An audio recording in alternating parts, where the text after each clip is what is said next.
Hello dear students, welcome to 10th standard social science history unit 8 era of Gandhi and national movement third unit. Identify the great personality. Will you guess who was this commander in chief of the Indian National Army, that is the INA? Can you guess? Yes, dear students, you are exactly right. He is none other than Netaji Subhash Chandra Bose. Can you identify this great personality in the picture who was rightly called as the Iron Man of India? Yes, dear students, you are exactly right. He is Sardar Vallabhbhai Patel. Name the first Law Minister of India in the picture. Will you name him? Yes, dear students.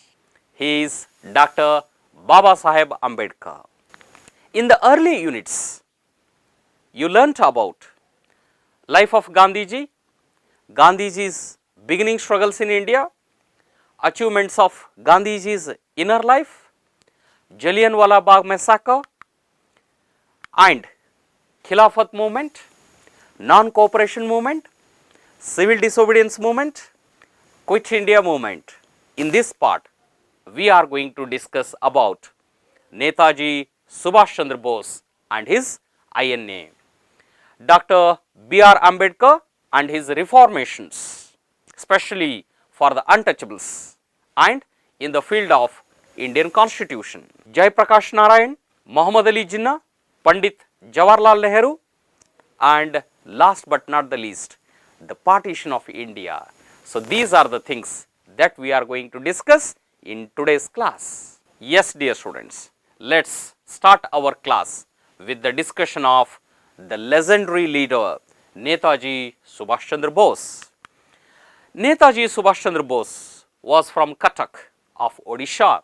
The role of Subhash Chandra Bose is a decisive step in the Indian national freedom struggle. Though he had secured 4th rank in the Indian Civil Services exam, he refused the posting and became a part of the national freedom struggle. He was popularly called as Netaji. Dear students, one thing we need to keep it in our mind. If we place ourselves in the place of Netaji Subhash Chandra Bose, we would have been the happiest person on the earth to accept the posting of ICS officer, but he ignored it for the sake of Indian freedom movement. This is why he is popularly known as Netaji. He engaged himself in organizing the Indians residing outside India as a counter to Gandhiji's soft protests. He toured many cities like Vienna, Berlin, Rome, Istanbul and various other cities, rallied the Indians settled in these places in favor of freedom struggle, especially those who were arrested as a war prisoners during the world wars. He got them released and got them converted into Indian National Army soldiers. During the Second World War, the Indians whosoever participated on behalf of England, the same soldiers and officers of the British who were basically from India, who were kept in the jails of Germany and various other countries, they were converted as Indian freedom fighters by Netaji Subhash Chandra Bose. Subhash Chandra Bose became the president of Haripur Convention of Indian National Congress with the support of Gandhiji. A difference of opinion broke between Subhash Chandra Bose and Gandhiji. Gandhiji's soft approach towards the British war policy clashed with the Bose hardline approach for the same. Mahatma Gandhiji believed in the principles of ahimsa and satyagraha, but Netaji Subhash Chandra Bose believed in blood and iron policy. That both the great national leaders differed in their ideologies or the views. Subhash Chandra Bose quit Congress and founded his own party called as Forward Bloc Party. He opposed the British war preparation and also the participation of British India in the war. As a result, the British government arrested Subhash Chandra Bose and put him under house arrest.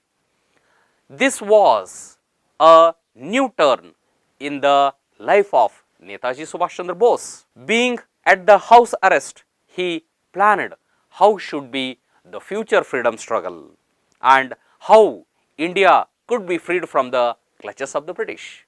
And he went ahead with his own master plan in getting the freedom for India. With the aim of mobilizing the anti-British forces to fight against the British, Netaji Subhash Chandra Bose escaped from the house arrest. And with the aim of mobilizing the anti-British forces to fight against the British, Netaji Subhash Chandra Bose escaped from the house arrest and reached Germany. The dictator of Germany agreed to extend all the help to Bose. Bose organized the prisoners of the war from India against the British. This is something very different and very unique in the Indian freedom struggle. He broadcasted his speeches over Azad Hind radio to Indians. Whatever the communication, whatever the messages he wanted to give to the Indians, he used to give through Azad Hind radio. On learning about the success of Japan in the World War, Bose joined hands with Ras Bihari Bose to explore the possibility of seeking the help of Japan to liberate India. In the initial, dear students, Japan was at the peak of success when Second World War was going on in the initial stage. Ras Bihari Bose had founded India Independence League in Tokyo of Japan. Ras Bihari Bose was aged and he was looking for a right leader to lead Indian Independent League. At the meantime, he found Netaji Subhash Chandra Bose and handed over all the power, leadership of India Independence League to Netaji Subhash Chandra Bose and requested Netaji Subhash Chandra Bose to lead India Independence League towards the path of Indian freedom. He called it as Indian National Army. As soon as Netaji Subhash Chandra Bose took the position of Commander-in-Chief of Indian National Army, earlier known as Indian Independence League, he renamed it as Indian National Army.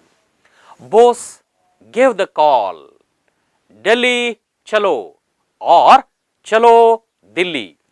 He said the most promising and motivating, give me your blood, I will get you Indian freedom. That is, give me your blood, I will get you your freedom. So, this was the level or the height of motivation, energy of Netaji Subhash Chandra Bose. Captain Lakshmi Sehgal became the commander of Jhansi Regiment. Recently, we have gone ahead with having separate units for women in the Indian Defence Forces, but Netaji Subhash Chandra Bose knew it long back. Thus, he had a separate unit for the women who was led by, or the women regiment was led by Captain Lakshmi Sehgal. When there was a fierce battle between Indian National Army and the British Army, Subhash Chandra Bose died in an aeroplane crash. Thus, India lost one of its great leader. Let's know more about the father of Indian Constitution, that is Dr. B.R. Ambedkar. He had believed strongly that political freedom without social freedom is meaningless. Keeping untouchables in mind or the backward class people in mind. Unless the last man in the fold of hierarchical social system of Indian society gets social and economic freedom, political freedom has no meaning. That was how Dr. B.R. Ambedkar defined India's freedom. In order to prove that the untouchables have been denied even basic human rights, he organized Mahad Tank and Kalaram temple movements. There was a reason behind this tank movement in Mahad, that during the early period untouchables were not allowed to fetch the water from the tanks or public wells, and even untouchables were not allowed to get into the temples. So, these were the things that touched Dr. B.R. Ambedkar and made him to be very strong leader and stand by the rights of the untouchables. Dr. B.R. Ambedkar was a Diwan to Baroda of Maharaj. The Diwan of that time can be compared to the post of minister at the present moment. He was a member of Bombay Legislative Council and later was also a member of Viceroy's Legislative Council. Dr. Ambedkar never joined the Indian National Congress and he founded his own organization called as Bahishkruta Hitakarani Sabha, later Swatantra Karmika Party. These were the organizations that were started by Dr. B.R. Ambedkar. He published the periodicals like Prabuddha Bharata, Janata, Mookanayaka, Bahishkruta Bharata. He always strived to get the justice for the farm laborers too. This was the mindset of or the vision of Dr. B.R. Ambedkar. He wanted to reach the large mass of India through his periodicals. You can have a view of the periodicals that were published by Dr.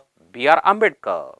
Here you can see Prabuddha Bharata, Janata, Mookanayaka and Bahishkruta Bharata. So, these were the periodicals that were run by Dr. B.R. Ambedkar, where he used to share his ideologies, philosophies and vision through his writings. Dr. Babu Rajendra Prasad was elected as the president of the great task of the Constituent Assembly, who was given the great responsibility of writing the constitution for a big and very highly influenced democratic nation like India. Dr. B.R. Ambedkar was elected as the chairman of the drafting committee, who was given the task of correcting, editing each and every act or the particular bill that has been discussed by the Constituent Assembly under different units. He advocated equality in the constitution and provided legal guarantees against the untouchability in the constitution. He was a leader of great order who spoke on behalf of untouchables, and he worked untirelessly to get the justice for untouchables. Dr. B.R. Ambedkar became the first law minister of independent India. For the lifetime achievement, he was awarded the highest civilian honor of India, that is the Bharata Ratna, but he was given posthumously, that is after his death. So, this was the honor given to Dr. B.R. Ambedkar by the government of India. Let us know more about another great leader, Pandit Jawaharlal Nehru. Pandit Jawaharlal Nehru entered national freedom struggle through Home Rule movement.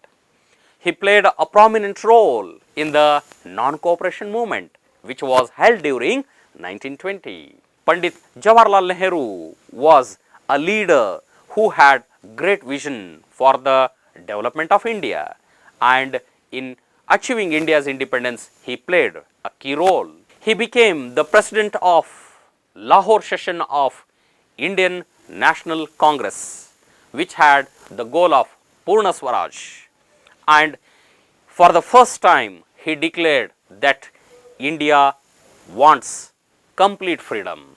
That was held on 26 January 1930.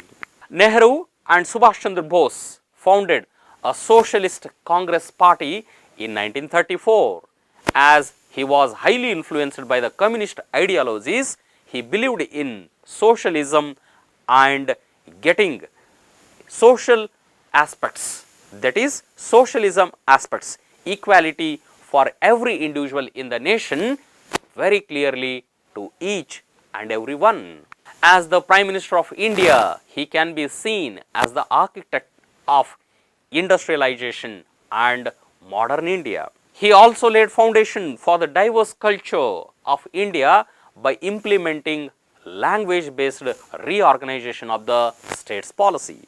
Jawaharlal Nehru had great vision for India. Especially, he believed in the principle of modernity and industrialization. Unless and until industrialization is achieved, India cannot be seen as a developed nation. He realized it much earlier and much ahead of the time.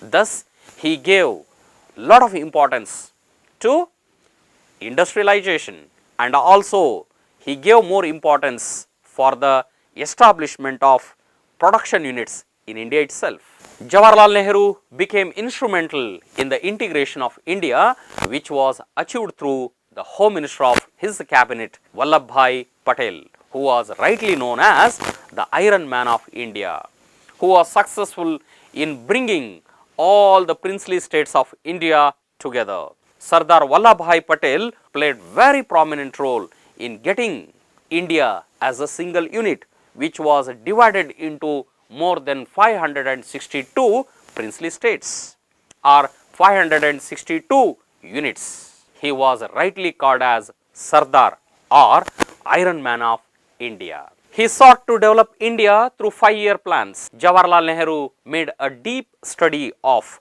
5-year plans that were introduced in Russia, that is the USSR of that time. As USSR has made tremendous progress through 5-year plans, he implemented it in India too, so that India could achieve great heights in terms of development. With the aim of mastering atomic energy, he laid the foundation for that under the leadership of Homi Jahangir Baba. Today we speak about nuclear energy. It was Pandit Jawaharlal Nehru who realized the importance of atomic energy long back, and he chose Dr. Homi Jahangir Baba as the pioneer, as the leader of atomic energy utilization and exploration at that time itself. On the external affairs front, India wanted to stay away from both the powerful blocs of Cold War period and advocated non-alignment movement. It was Jawaharlal Nehru who neither joined Russian-led communist bloc nor American-led capitalistic bloc. He had his own stand, and he was successful in convincing third world nations like Africa, Bangladesh, Sri Lanka and various other nations, and he gave a new leadership to non-aligned nations. Non-aligned nations were the nations which neither joined left communist wings or right capitalistic wings. He was instrumental in staying away from power politics by adhering to Panchashila principles. This was a very new and unique thing that has been witnessed in the history. Panchashila principles are taken as a key concepts of Indian foreign policy even today, dear students. Let's know about another great leader who ended with some sort of difference of opinion and also creation of a separate nation called Pakistan, that is Muhammad Ali Jinnah. Muhammad Ali Jinnah joined Indian National Congress in the year 1906, and he worked as the private secretary to Dadabhai Nauroji. He joined Home Rule League in many of the conferences. He argued Hindu-Muslim unity earlier. He was a man of great knowledge in the field of law. Later, he started taking up the cases of freedom fighters, and he played very prominent role in getting the freedom fighters released from the clutches of British arrest. Thus, he was regarded as the lawyer of high order. Jinnah changed his strategies when the Muslim League and Congress failed to form coalition government in the year 1937. Thus, somewhere in the corner of his mind, Jinnah developed a thought that Muslims in India may be treated as the second grade citizens. Somehow, this thought of his made to have a separate nation for Muslims. When the freedom declaration was nearer, he increased his pressure for the creation of independent Pakistan, and he was successful in it. All along the national freedom struggle, the Indian National Congress had the vision of free, independent, united India. In the Lahore session of Muslim League in 1940, Jinnah declared that Hindus and Muslims cannot make one nation. So, he wanted a separate nation for Muslims, which was later created as Pakistan. You can see it in the picture, dear students. This is East Pakistan, known as presently Bangladesh. Earlier, it was a part of Pakistan, and northwest you can see over there, that is the particular Pakistan. In the picture, you can very clearly see whatever it has been marked by Radcliffe line in the red line, that is Pakistan and East Pakistan were created as a part of Pakistan. Later, in 1971, East Pakistan fought against the West Pakistan to get itself as a new nation called as Bangladesh. The partition of India, which was one of the painful event in the Indian history. The Labour Party came to power in England after the end of Second World War. It tried to find solutions for the political problems of India. Thus, it sent a cabinet committee to have discussion on giving self-rule rights to India. The partition of India. The Muslim League called for Direct Action Day on August 16, 1946. As a result, communal clashes took place in various parts of the country. Muslim League did not participate in Constituent Assembly.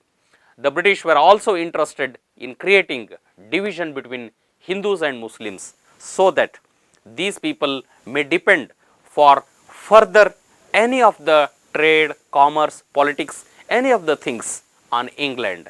And British somewhere in the corner of their mind had a feeling that Indians may not be successful in having a self-rule.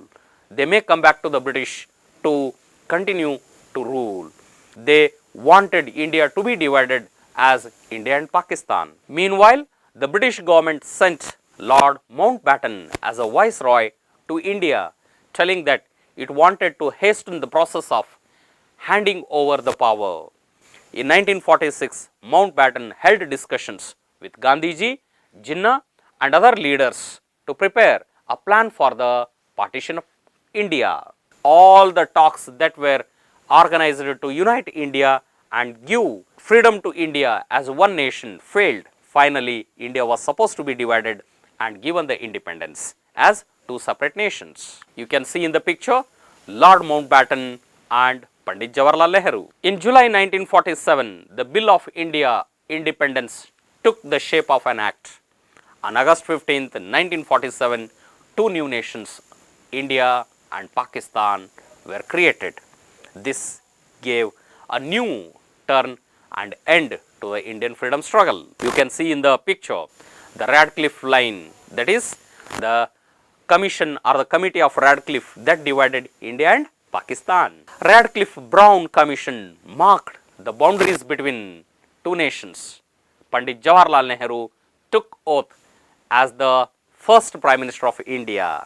Thus, a new chapter begin in the history of India. On January 30th, 1948, Mahatma Gandhi ji, who was the harbinger of peace between Hindu and Muslims, was shot dead by Nathuram Godse. A great legendary personality was put to death. It did not allow the Indians to enjoy the fruits of early celebrations of Indian freedom struggle. Though Gandhiji was killed physically, the ideals propagated by him like equality, social justice, human reflections and desire for human unity have been remembered. Even today, the ideals of the entire humanity are carried forward in terms of the ideals of Indian Constitution, and the life and message of Gandhiji are put into the rules, regulations and all the policies of Indian government. Home assignment, dear students, page number 26 of your textbook carries these questions. Do answer in a notebook. Choose the appropriate answer. The president of Haripur Congress session was option A, Sardar Vallabhbhai Patel, option B, Dr. B.R. Ambedkar, option C, Lala Lajpat Rai, option D, Netaji Subhash Chandra Bose. Find out the right and appropriate answer, dear students. Dash is known as the Iron Man of India. Option A, Bhagat Singh, option B, Chandrasekhar Azad, option C, Abdul Kalam Azad, option D, Sardar Vallabhbhai Patel. Find out the appropriate answer, dear students. Home assignment. Answer the following questions.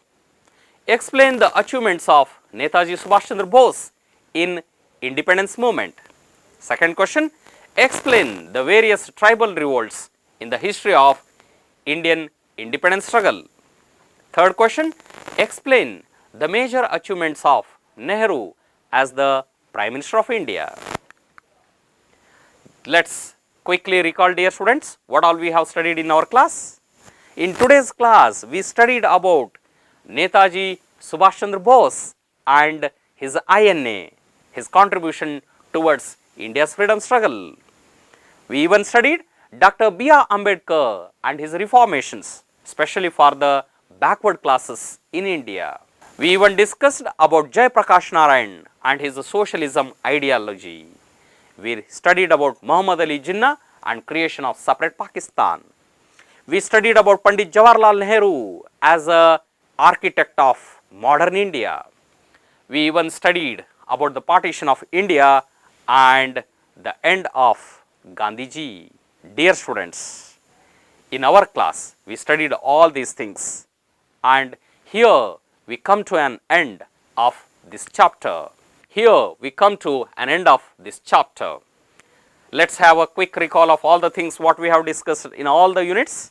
We discussed about Mahatma Gandhiji, his early struggle, various movements like farmers movements, workers movement, tribal revolt. Dear students, I hope you have understood each and every concept of this chapter very precisely. I expect you, dear children, to study each and every concept thoroughly.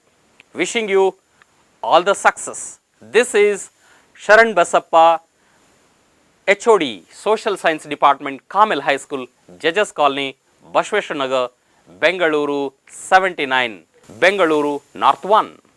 Thank you. Wish you all the best.